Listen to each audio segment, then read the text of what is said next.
Welcome to Plus One Accountancy class. Plus One Accountancy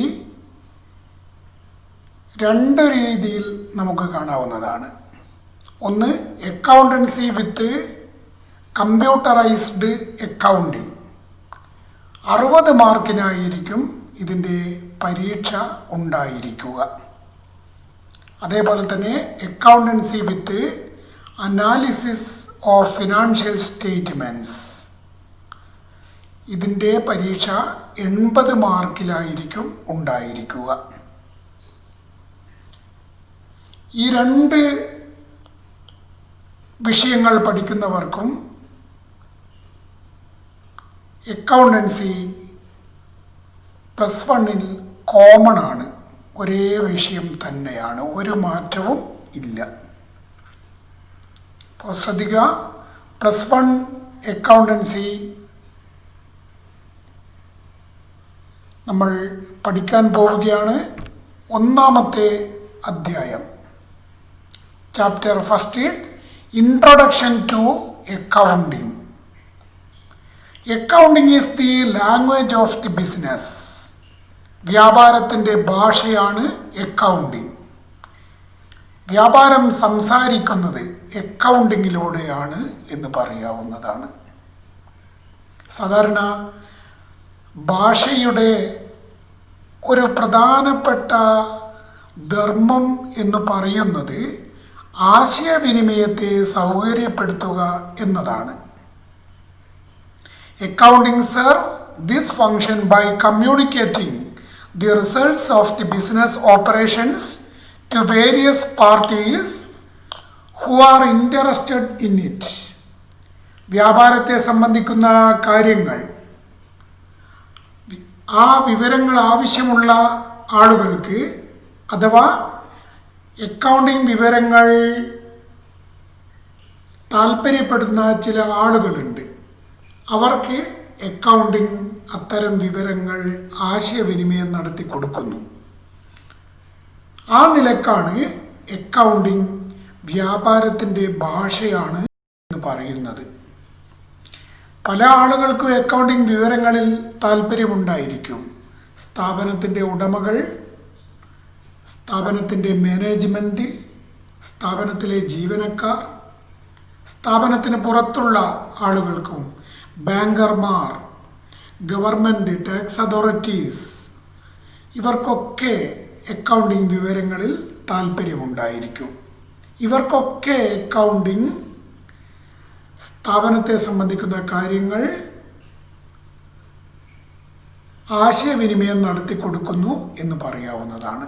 അവിടെ ലാംഗ്വേജിൻ്റെ ഒരു ഫങ്ഷനാണ് accounting നിർവഹിക്കുന്നത്. അതുകൊണ്ടാണ് നമ്മൾ എന്തു പറയുന്നത്, accounting is the language of the business. മനസ്സിലായി കാണും എന്ന് വിശ്വസിക്കുന്നു. വ്യാപാരത്തിൻ്റെ ഭാഷയാണ് അക്കൗണ്ടിങ്. ഇനി നമുക്ക് അക്കൗണ്ടിങ്ങിൻ്റെ നിർവചനം പരിശോധിക്കാം. അക്കൗണ്ടിങ് ഡെഫനിഷൻ എന്ന് പറഞ്ഞാൽ നിർവചനം. ഏതെങ്കിലും ഒരു കാര്യം ഒരു വ്യക്തിയോ സംഘടനയോ ഇന്നതാണെന്ന് പറയുകയാണെങ്കിൽ, അതിൻ്റെ അർത്ഥം ഇന്നതാണെന്ന് പറയുകയാണെങ്കിൽ അതിനെയാണ് നിർവചനം അഥവാ ഡെഫനിഷൻ എന്ന് പറയുന്നത്. ഇവിടെ ഒരു സംഘടനയാണ് അക്കൗണ്ടിങ്ങിനെ നിർവചിച്ചത്. ഏതാണ് ആ സംഘടനയുടെ പേര്? The American institute of certified public accountants, ചുരുക്കി പറയുകയാണെങ്കിൽ AICPA. ഈ സംഘടനയാണ് അക്കൗണ്ടിങ്ങിന് നിർവചനം നൽകിയത്.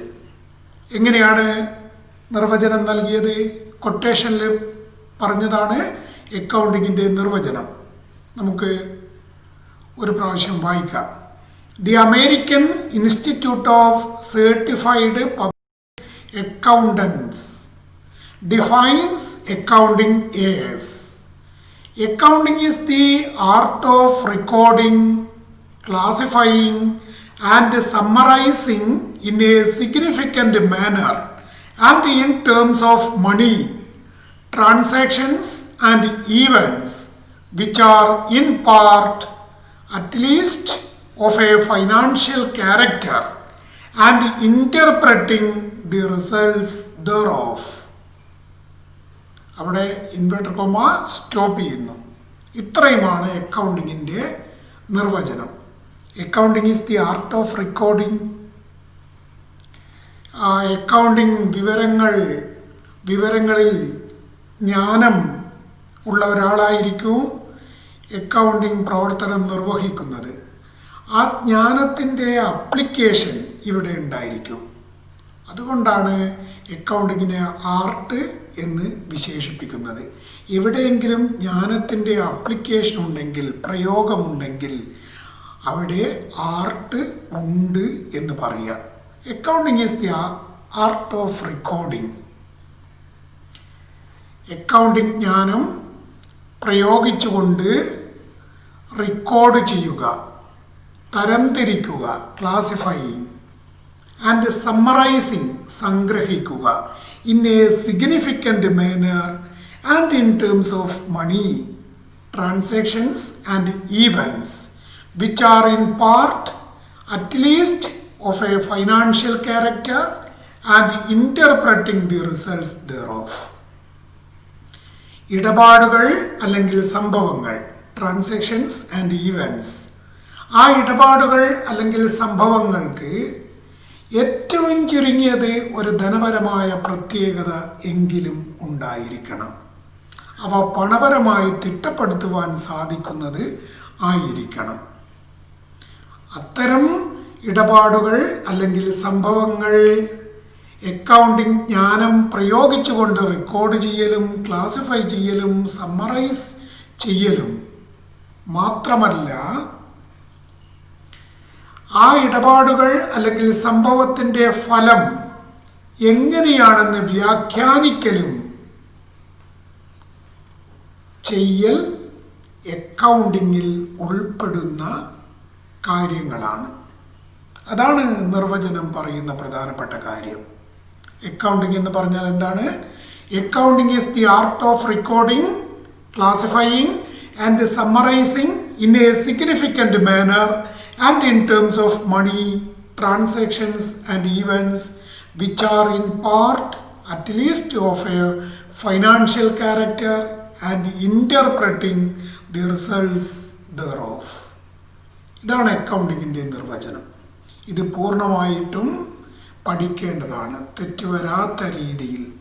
കാരണം American institute of certified public accountants എന്ന സ്ഥാപനം അക്കൗണ്ടിങ്ങിന് നൽകുന്ന നിർവചനമാണ് ഇത്. അത് നമ്മുടെ ഭാഷയിൽ മാറ്റാനൊന്നും നമുക്ക് സാധ്യമല്ല. ഇതേപോലെ തന്നെ ഉണ്ടായിരിക്കണം. ഒരു മാറ്റവും വരുത്താൻ പാടില്ലാത്തതാണ്.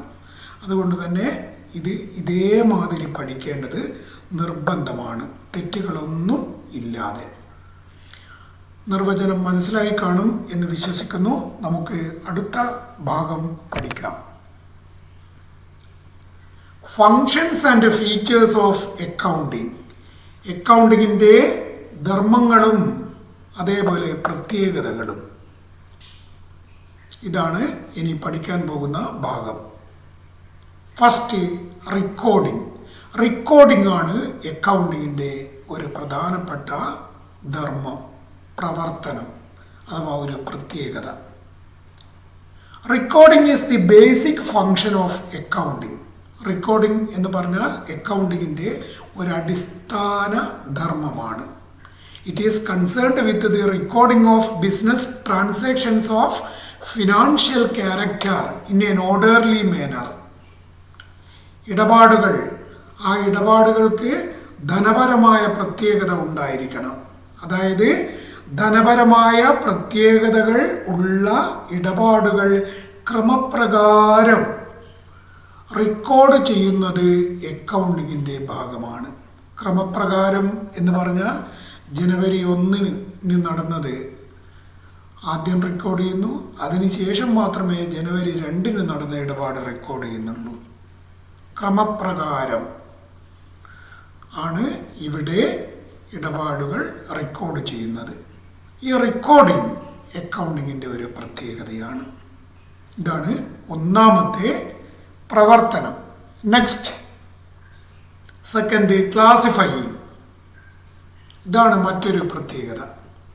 Classification is concerned with the systematic analysis of recorded data with a view to bring transactions of similar nature to one place. Classification എന്ന് പറഞ്ഞാൽ റെക്കോർഡ് ചെയ്യപ്പെട്ട ഇടപാടുകൾ ഉണ്ടായിരിക്കും. നേരത്തെ ഒന്നാമത്തെ പ്രവർത്തനത്തിൽ അക്കൗണ്ടിങ്ങിൽ എന്താണ് ചെയ്യുന്നത്? ഇടപാടുകൾ റെക്കോർഡ് ചെയ്യുന്നു. ആ റെക്കോർഡ് ചെയ്യപ്പെട്ട ഇടപാടുകൾ സമാന സ്വഭാവത്തെ അടിസ്ഥാനമാക്കി ഒരു പ്രത്യേക വിഭാഗത്തിലേക്ക് മാറ്റുന്നു, ഒരു സ്ഥലത്തേക്ക് മാറ്റുന്നു. The work of classification is done in the ledger. ഈ ക്ലാസിഫിക്കേഷൻ നടത്തുന്നത് നമ്മൾ പിന്നീട് പഠിക്കും ലെഡ്ജറിലാണ്.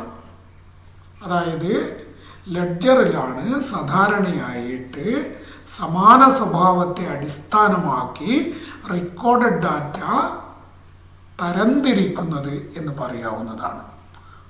ലെഡ്ജർ എന്താണ് എന്ന് നമ്മൾ പിന്നീട് പഠിക്കും. Next third summarising.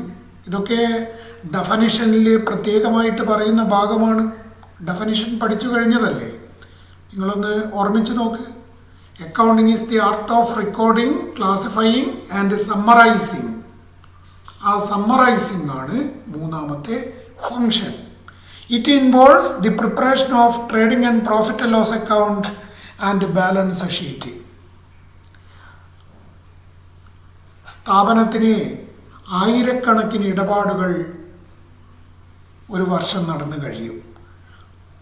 അതൊക്കെ ഒന്ന് സംഗ്രഹിക്കുക എന്ന് പറഞ്ഞാൽ വർഷാവസാനം trading and profit and loss അക്കൗണ്ടും ബാലൻസ് ഷീറ്റും തയ്യാറാക്കും. അതിലൂടെയാണ് ആ വർഷം നടന്നിരിക്കുന്ന എല്ലാ ഇടപാടുകളും സംഗ്രഹിക്കുന്നത്. വൻകിട സ്ഥാപനങ്ങൾക്ക് ലക്ഷക്കണക്കിന് ഇടപാടുകൾ ഒരു വർഷം നടക്കും. ആ ഇടപാടുകളുടെയൊക്കെ ഒരു സമ്മറി എന്ന് പറയുന്നത് trading and profit and loss അക്കൗണ്ടും ബാലൻസ് ഷീറ്റും ആണ്. അത് വർഷാവസാനം ആണ് തയ്യാറാക്കുന്നത്. അപ്പോൾ അക്കൗണ്ടിങ്ങിലെ സമ്മറൈസിങ് നടക്കുന്നത് വർഷാവസാനം തയ്യാറാക്കുന്ന trading and profit and loss അക്കൗണ്ടിലൂടെയും ബാലൻസ് ഷീറ്റിലൂടെയുമാണ് എന്ന് നമുക്ക് മനസ്സിലാക്കാൻ വേണ്ടി കഴിയും. Fourth analysis and interpretation. വിശകലനവും വ്യാഖ്യാനവും. The financial data recorded is analyzed and interpreted in such a manner that the users can make a meaningful judgment about the financial condition of the business. നേരത്തെ നമ്മൾ പറഞ്ഞു accounting വിവരങ്ങളിൽ താല്പര്യമുള്ള ആളുകളുണ്ടായിരിക്കും. അവരെയാണ് users of accounting information എന്ന് വിളിക്കുന്നത്. അവർ രണ്ട് വിഭാഗങ്ങളിലുള്ള ആളുകളാവാം. Internal users, സ്ഥാപനത്തിൻ്റെ അകത്തുള്ള ആളുകൾ. എക്സ്റ്റേണൽ യൂസേഴ്സ്, സ്ഥാപനത്തിന് പുറത്തുള്ള ആളുകൾ. അകത്തുള്ള ആളുകൾ ആരൊക്കെയായിരിക്കും? Internal users, owners of the business, management of the business, employees of the business. ഇവരൊക്കെയാണ് internal users of accounting information. ഇനി external users of accounting information ആരൊക്കെയാണ്? സ്ഥാപനത്തിന് പുറത്തുള്ള ആളുകൾ. അതായത് bankers, tax authorities, government, creditors. ഇവരൊക്കെയാണ് പ്രധാനമായിട്ടും സ്ഥാപനത്തിൻ്റെ പുറത്തുള്ള, എന്നാൽ സ്ഥാപനത്തിൻ്റെ അക്കൗണ്ടിംഗ് വിവരങ്ങളിൽ താല്പര്യമുള്ള ആളുകൾ. ഇത്തരം ആളുകൾക്ക് ഒരു മീനിങ് ജഡ്ജ്മെൻ്റ് എടുക്കുവാൻ വേണ്ടി, അർത്ഥവത്തായിട്ടുള്ള ഒരു ജഡ്ജ്മെൻ്റ് കൈക്കൊള്ളുവാൻ വേണ്ടി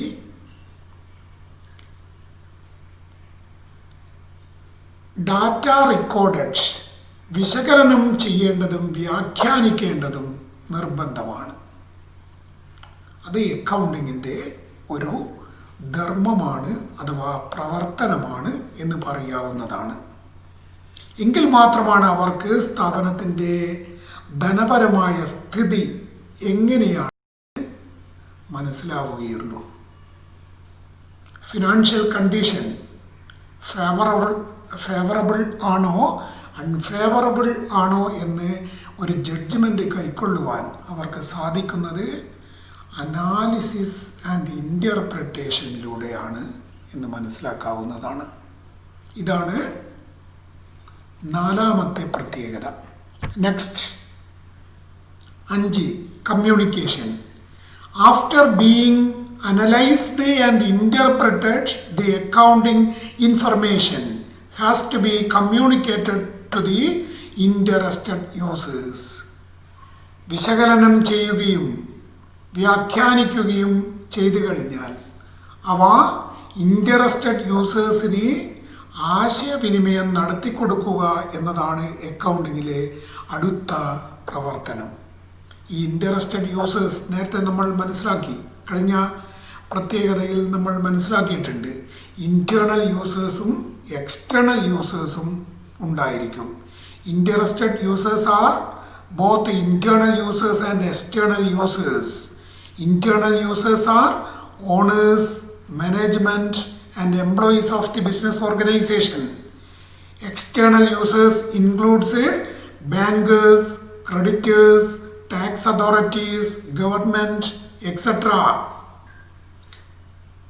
ഇത്തരം ആളുകൾക്ക് അക്കൗണ്ടിംഗ് വിവരങ്ങൾ, അതായത് വിശകലനം ചെയ്യപ്പെട്ട വ്യാഖ്യാനിക്കപ്പെട്ട അക്കൗണ്ടിംഗ് വിവരങ്ങൾ ആശയവിനിമയം നടത്തി കൊടുക്കുക എന്നതാണ് അക്കൗണ്ടിങ്ങിൻ്റെ അവസാനത്തെ പ്രവർത്തനം എന്ന് പറയുന്നത്. അപ്പോൾ അക്കൗണ്ടിങ്ങിൻ്റെ ഫങ്ഷൻസ് ആൻഡ് ഫീച്ചേഴ്സ് മനസ്സിലാക്കിയെന്ന് വിശ്വസിക്കുന്നു. ഈ വീഡിയോ ഇഷ്ടപ്പെട്ടു കഴിഞ്ഞാൽ വീഡിയോ ലൈക്ക് ചെയ്യുക, എങ്ങനെയുണ്ടെന്ന് കമൻറ്റ് ചെയ്യുക. സബ്സ്ക്രൈബ് ചെയ്തിട്ടില്ല എങ്കിൽ സബ്സ്ക്രൈബ് എന്ന ബട്ടൺ ചുവപ്പിലായിരിക്കും കാണിക്കുക, അത് പ്രസ് ചെയ്യുക. തൊട്ടടുത്ത ബെൽ ഐക്കൺ പ്രസ് ചെയ്യുക. ഞങ്ങൾ അപ്ലോഡ് ചെയ്യുന്ന വീഡിയോകളുടെ നോട്ടിഫിക്കേഷൻ നിങ്ങൾക്ക് ലഭിക്കുന്നതായിരിക്കും. നന്ദി.